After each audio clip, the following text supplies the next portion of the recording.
Hi everyone, welcome to my YouTube channel and welcome back if you've been here before.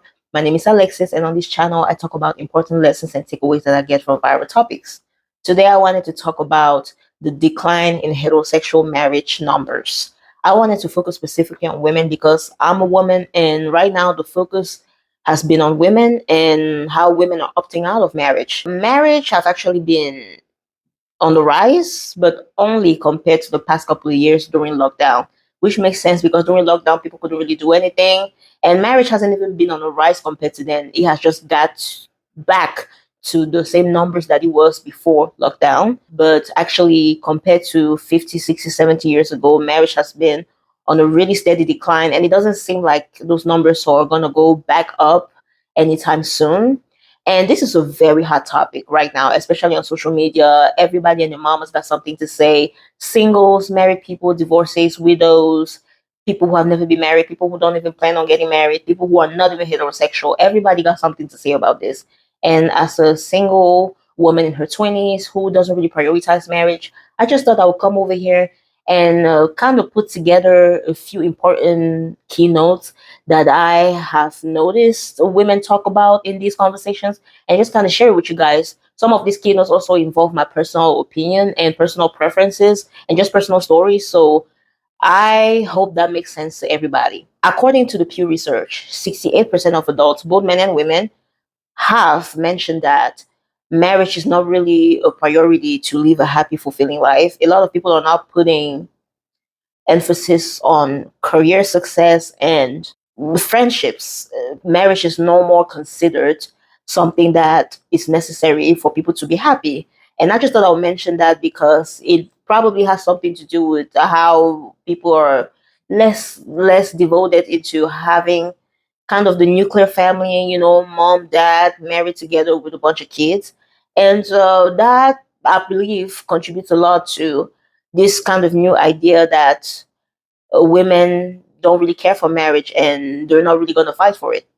So, with that being said, let me go into my key points and takeaways. Before I get into my keynotes, if you guys would please like and subscribe, that would really help your girl out. Number one, the foundation of marriage. I would say one main thing that is dissuading women from pursuing marriage, at least compared to the previous generations, is the foundation in which marriage was built upon. So I went ahead and I did some research on the foundation and the history of marriage.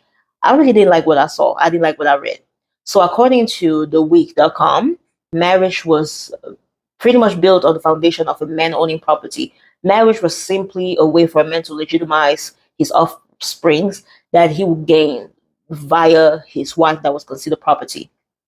And during that time, a man was allowed to do whatever he wanted. He was allowed to cheat pretty much with any concubine, with sex workers, and sometimes with even teenage men. Homosexuality was very common around that time, and men were allowed to have all these other relationships while they had a wife at home. That was the way it was, that was the norm. It wasn't until a few years down the line that the concept of religion was introduced to marriage, and the Catholic Church decided that a marriage will only be solidified if it was blessed by a priest. With that came the idea that a man has to stay faithful to one wife for it to be considered a well, fruitful, and successful marriage. So religion introduced the idea of monogamy and staying faithful. And then about a few years down the line, a few hundred years down the line, that's when love was introduced. But love was introduced by a few French men who decided that a man should be able to marry the women that he wants and not just a woman out of convenience. So again, it was a French man who introduced this idea. Keep in mind, this whole time, the foundation of marriage has always been defined and shaped by men and what men wanted. It was a lot of men running the churches at the time. So even religion was introduced by men. So at first, marriage was only something that would benefit men and would give offsprings to the men. And the religion was introduced because men in the church, the Catholic Church, decided that other men will have to be faithful to one woman. And then down the line, it was men who decided that they wanted to be able to be with a woman that they're in love with and not just a random woman that they marry just to take care of the home and the kids. It has always been male centered. Okay. And now, years down the line, we get into the 1950s, 1960s when women start having rights. And that is exactly when marriage numbers start going down at an alarming rate, and it doesn't seem like it's going back up. Women start having rights such as the right to vote, the right to own property, the right to have their own bank account. And it almost seems like all the control that husbands and men had on marriage back in the day is just slowly fading away. And that's the reason why marriage is not working anymore. So when women were oppressed, when women were subjugated, everything was all fine and dandy, women didn't have a voice. But now that women have somewhat of a voice, because again, we're not even in the perfect society yet, women are still very much seen as less than. So when I say I did some research on marriage and the foundation of marriage, and I saw things I didn't like, this is what I'm talking about. The main concept and the idea behind marriage was for women to never be an individual. Women have always been seen as property. That is that same mindset that a lot of people have today, and it really doesn't benefit women. So women are opting out. Number two, we are in the age of social media. Yep. Social media is raising the kids, not just the girls, but the boys too. So social media is raising everybody. A lot of people have less and less intimate, direct contact with the physical world. A lot of people are on social media. And social media have really helped shed some light on what it really takes to have a successful marriage. A lot of people have come out and a lot of people have talked about what goes on behind closed doors in a typical marriage. Some have good things to say, some have bad things to say. At the end of the day, a light is being shared and wisdom is being shared with all of us. In my opinion, social media has its pros and its cons. However, it's a lot of gems being thrown our way. It's a lot of women who are now aware of a lot of things that they weren't aware of before because of social media, thanks to social media. So I don't see social media as a bad thing. And I think social media have really raised the kids into seeing the reality of what it takes to be in a marriage, especially the women. Social media just have a way of bringing all different kind of knowledge and wisdom together to kind of share with people. That knowledge is not always well received, and people are always gonna do with information what they want to do with it. But I really do believe that social media has helped shed light on a lot of things when it comes to marriage, and women have been taking notes. Number three kind of ties into number two, which is the result of shedding light onto marriage. One realization that a lot of women have come to, even I have come to, is that a wedding is for little girls and marriage is for grown women. Thanks to things like social media and having conversations about marriage, I have come to the realization that the whole time I've always fantasized about a good, big, beautiful wedding, but I've never took the time to think about what comes afterwards. I think a lot of women just have this idea of a fairy tale marriage where they get to marry your best friend and they get to move in with your best friend and it's all fine and dandy, but it doesn't always work that way. And I think it's kind of interesting because a lot of us have had friendships that broken up over time. A lot of us have had failed relationships, but somehow we tend to believe that we can get into these 20, 30, 40-year-old marriages and it's all just going to be flowy. That's not how that works. And I came to that realization. Me and a lot of other women have come to that realization that a wedding is just it's just a celebration. The only thing that matters, the thing that matters the most is everything that happens after that wedding. And that's the hard part. So wedding is just a little girl fantasy. Marriage is for grown women who are mature enough to face life. And some of us just know that we are not yet prepared for it. Some people have just completely opted out. Someone like me is still on the fence and I just really want to mature a little more.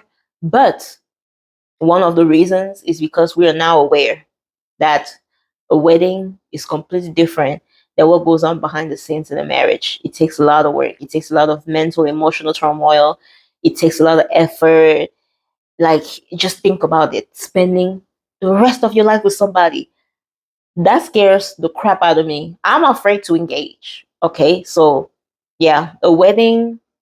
I mean, if you really want a wedding that bad, you can have a wedding every other week if you want. You just have to pretend to be in a wedding. Faking a wedding is easy, but faking it through a marriage is impossible. Number four, I would say the world has not adapted to the different changes that came with women rights. Women are taught how to only care about what men think, and men are also taught how to only care about what other men think. Women are trying to contribute to society just as men, but it's very hard when everything still goes by how men define it and what men think and how they feel. Everything is very male centered, and women are just trying to survive and navigate the world in a society that doesn't even see them as human, you know? And things would have been better if, when pro women rights were signed into law, there was also an effort into teaching men how to adapt to a new society. What happened with a lot of pro women rights is that a lot of people are fooled into thinking that women have it easier now that they can vote, now that they can have businesses, now that they can be independent. But truly, what happened was women just went ahead and took the load off of men by being assigned some of the responsibilities that were assigned to men only at the time. But nothing happened the other way around. All the things that were naturally initially assigned to women, such as being domesticated, taking care of the household, raising the children, none of that load has been reassigned to men. Women are now helping to the overall economy of the world by having jobs, by buying houses, buying cars, etc. But when it comes to the household, the emotional labor of marriage, women are still expected to do all of that. When women were starting to get rights, it would have been very helpful if the same government that was giving women all those rights were also putting in the initiative for men to adapt to a new world, and for men to figure out how to do the same labor that, women have always done. This is what makes it very clear that women's right was never for women to have better lives. It was simply to contribute to the economy, because women were just given rights, but society was never taught how to adapt to those rights and assist women in the process. So now we have way more responsibilities than we originally had. Nobody's helping. Matter of fact, men are looking at us like we have it easy, but we really don't. I think being able to occupy different spaces, I think being able to know what the other person feels like, I think being able to walk into another person's shoes and know exactly what it takes for them to keep the marriage going is actually beneficial to the marriage, because then we can respect each other more. But when women started getting rights back in the day, we were just required to go into the workforce and contribute to society, pay taxes, contribute to the government, contribute to these businesses, bring our creative ideas to start businesses, etc. We contribute to the world in a lot of different ways, but men were never brought to take the load off of us the way we were asked to take the load off of them. Number five is more something personal. What I want from a partner, I know in my heart that I cannot get. What a lot of these men want from women, I know I cannot offer. Based on what I'm hearing the men talk about, men want courage, they want patience, a punching bag. Sometimes they want somebody who's gonna emotionally hold the household and emotionally take care of everybody in the household while also helping out financially. They want somebody who stays looking good. They want an SEX partner, somebody who's always going to fulfill them.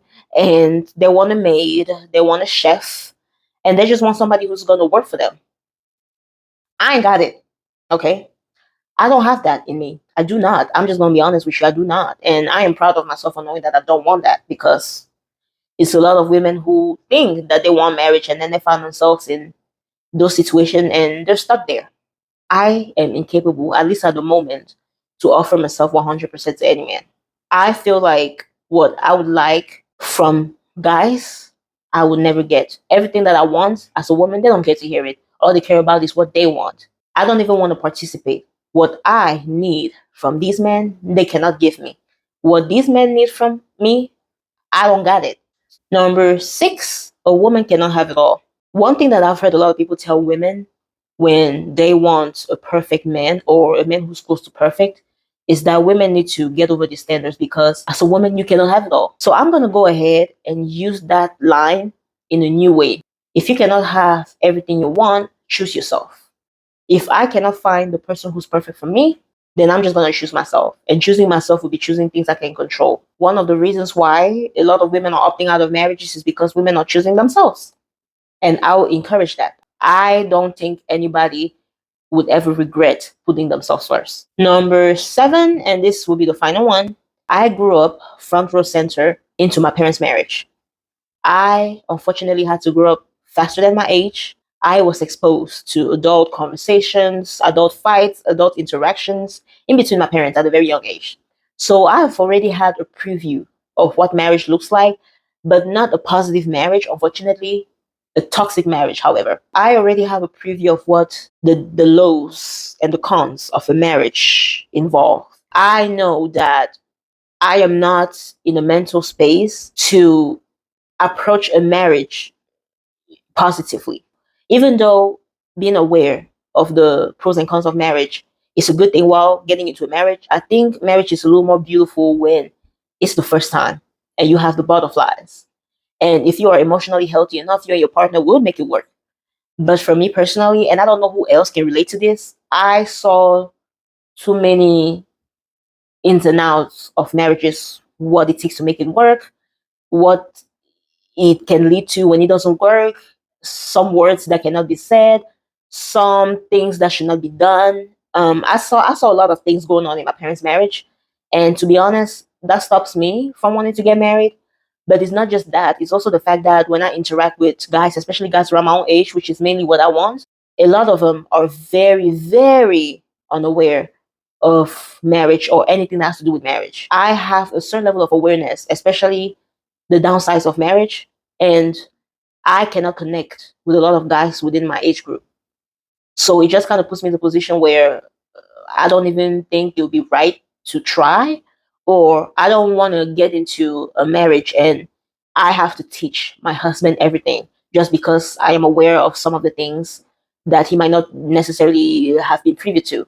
So I've seen marriage in front of me. I grew up involved in my parents' marriage. Even though I don't know anything, at least I know what I don't know. And I don't think I can say the same for a lot of guys, especially within my age group. Even a lot of men who have been divorced still don't even know what happened for their first marriage not to work. But for me, every single time my parents were fighting or were going through something, every single time I was noticing something that wasn't working, I was taking notes as to what type of mistake I shouldn't be doing. And that level of awareness, a lot of guys don't have it. It seems like the solution would be to marry older, like way older. But when you start interacting with older men, you realize that that's not even the solution. People who have been exposed to adult like behavior or like adult like conversations, especially about marriage at a young age, you become an old soul. So that's where I'm at. I would say growing up very closely to my parents' marriage, seeing the ups and downs, the ins and outs of your marriage, is making me kind of an old soul, which is stopping me from finding somebody who matches that. I'm not saying that that don't exist. That person exists, but I'm too tired to even go look for that person. Voila, we have now made it to the end of the video. Thank you so much for all of you who have made it to this part of the video. I am very grateful. If you would please go ahead and like the video, go ahead and subscribe. I post videos like this every week, and I'll be happy to have you all here. Please take a moment to see each other and understand each other. I think that's going to contribute to a better society. Okay, I will catch you in the next video.